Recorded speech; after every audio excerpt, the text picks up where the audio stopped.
Easy peasy, lemon peasy. Kalah dia. Menang. Okay, next.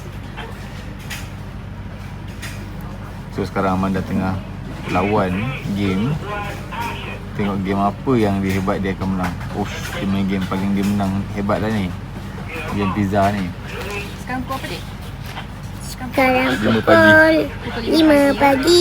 Ingat. Sini, sini, sini, sini. Dia tak tekan lagi. Oh, siapa tu terus tekan. Siapa cepat? Siapa? Pizza. So dapat. Oh, ada Ready? 1-0. Ready? Ada buat pada susah tu. Okay, ready, go.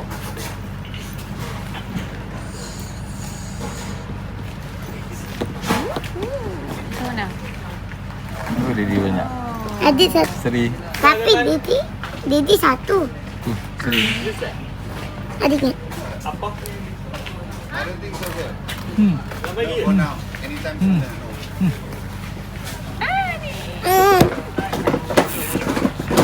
Yang kita dia rasa.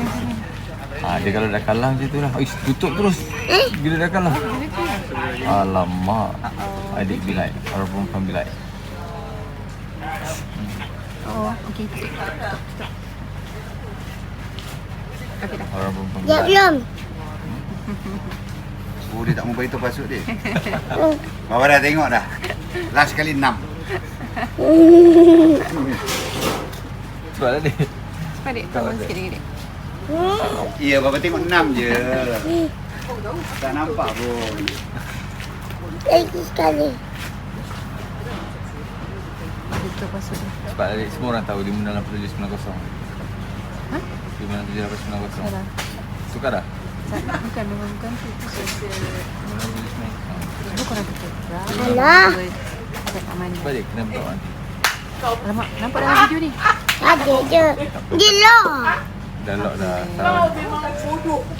Cuba korang tekan berapa password tag Amanda. Komen kat bawah. Okay?